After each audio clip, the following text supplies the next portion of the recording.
So today I'm talking about skunk apes, and this is the one I kept. This is a 161 flower top HP. I think it's 2017 or 18 or something like that. Anyway, I've been riding skunk apes for since 2008, 9, and the skunk ape wasn't a skunk ape at that time. At the time, it was a rider's choice 166 wide, which was C2 wide, 166 magnet traction. And I'll show you a picture of that from the guy that is responsible for magnet traction and a few other technologies. My buddy Steve Cobb. Sorry about dropping your name, homie, but kind of important on this one. Anyway, the dude, before that I was riding a 165 Emigator. I've had 2 skunk 169s. I've had probably 4 skunk 165s, and I've had about 4 161s.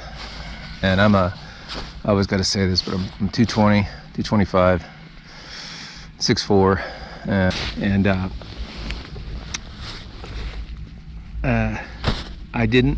I got a 65.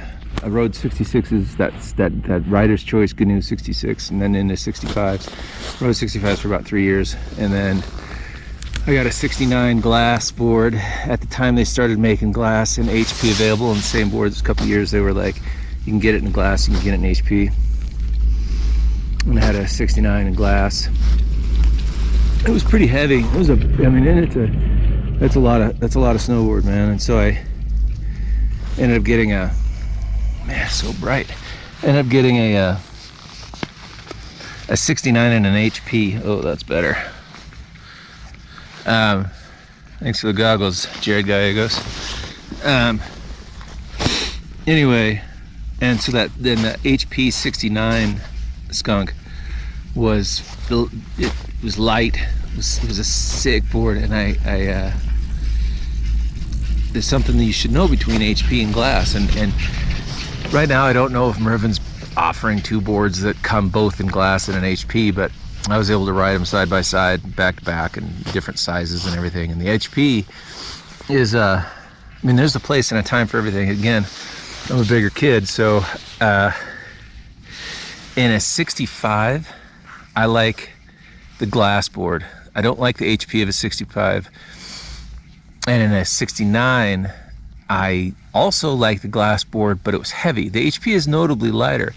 But what the Basalt does in an HP board is it gives the board some rigidity. The flex is relatively the same, but its torsional flex is reduced dramatically with an HP board. Magnet traction and the torsional stiffness of that Basalt and the dampening. Like, here's an analogy that 2 people that will ever, nobody will even understand this, but if you've ever had time in a real high-end carbon fiber car, like a Ferrari made a carbon fiber car, a McLaren's carbon fiber car, there is a dampness from the tires to the suspension into the chassis, into your hands, your seat, and it's both more rigid but more damp, so you're getting more input, but you're getting less resonation in the board, right? And in the car. HP, Basalt, those things have this rigidity and lots of input, but in a very damp way. It's really, really rad. But anyway, that 69, I could on a groomer day, I could hurt my back knee. I got a couple surgeries on it, I wear a brace, but I could just get in the heel side turn, and that fucking thing it just grinds out, that just will not let you slide. $1 pair of set of golf clubs isn't going to make you a better golfer. it's the way I kind of feel about snowboards. Like, if you can fucking ride a snowboard, you can ride any fucking snowboard. Yeah, they're all designed to do something a little bit different, most of them, but a snowboard's not going to change your ability. And so because of that, I was always a one snowboard guy. I just want this snowboard does it all. And I'm telling you, and all the snowboards I've ridden, even today, if I could only have one snowboard, only one, it's a Skunk Ape. And about the sizes, like I said, I've had them all.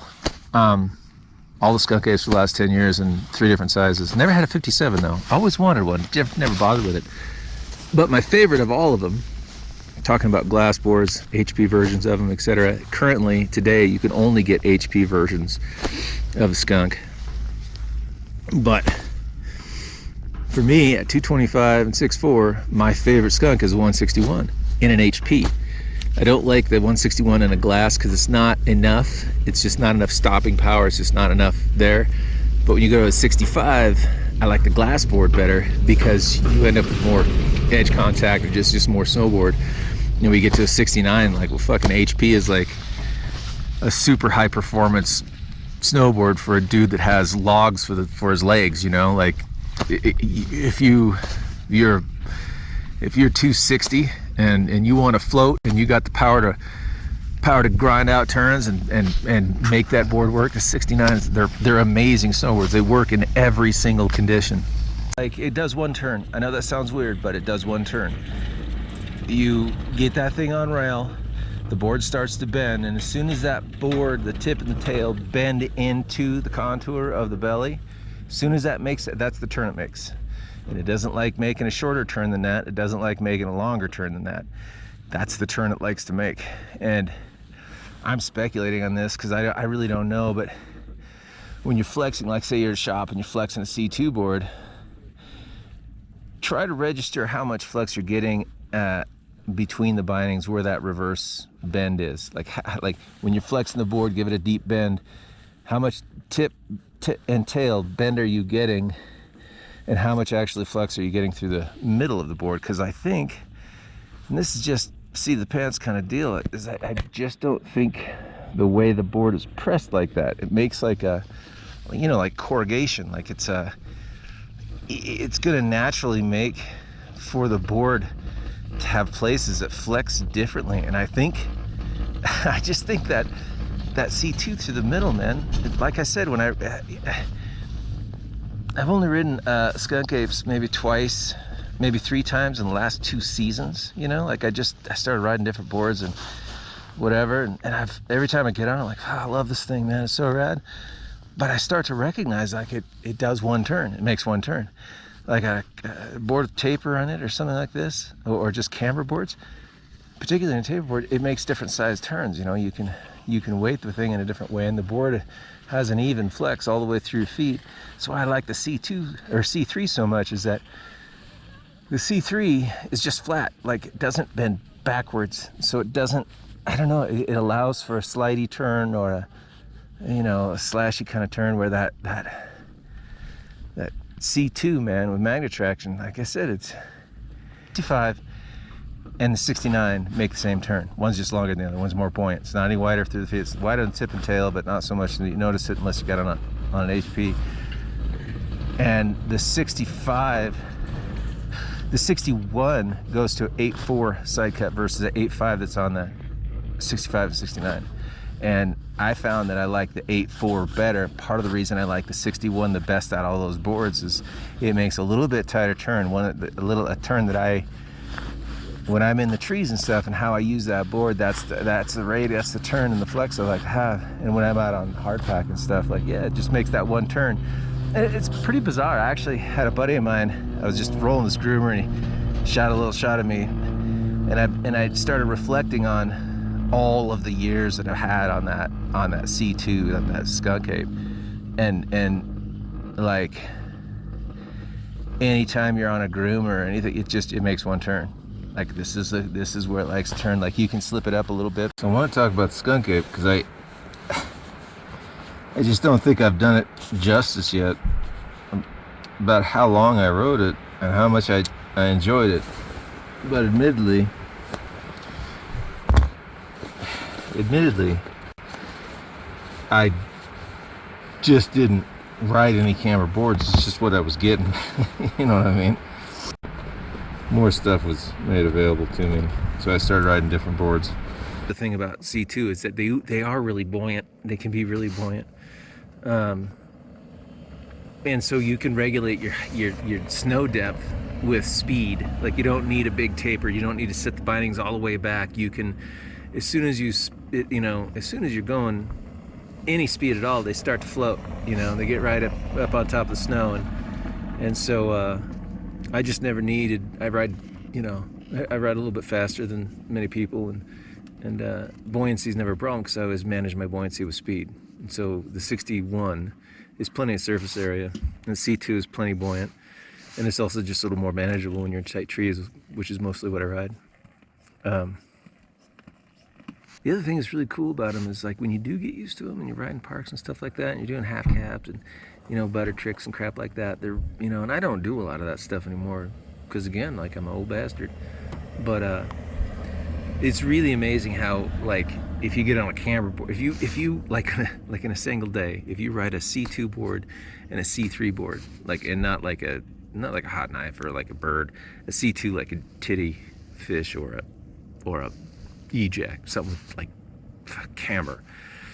It is incredible how hooky cambers are. It's incredible how much more on point you have to be with camber versus C2. C2, you can just slop around and just slop around with it. Like, you don't ever have to worry about it hooking on anything. It's pretty cool that way.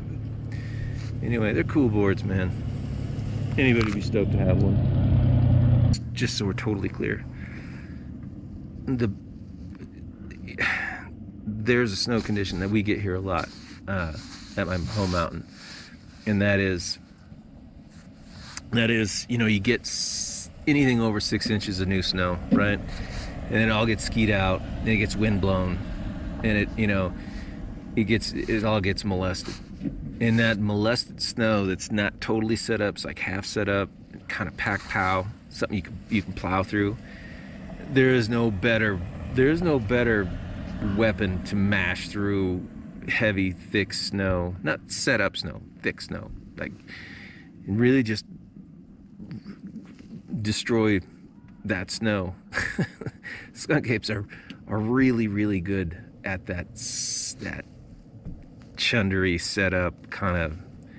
They just maul that stuff, and they do. And the thing that's nice about that C2 and the way it's buoyant, like, the buoyancy is super consistent. Like, when you're in chewed up chunder kind of snow, which is varied between, like, powder shots, like powder holes and chunder snow and whatever. The one thing that's cool about the Skunk and the C2 is that the buoyancy is really consistent. Where you have a big taper board, the buoyancy changes quite a bit between chunder and pow.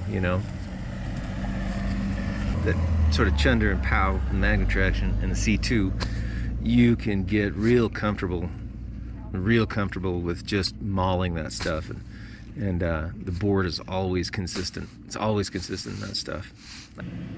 Anyway, Skunk apes, man, great boards. You'd be stoked.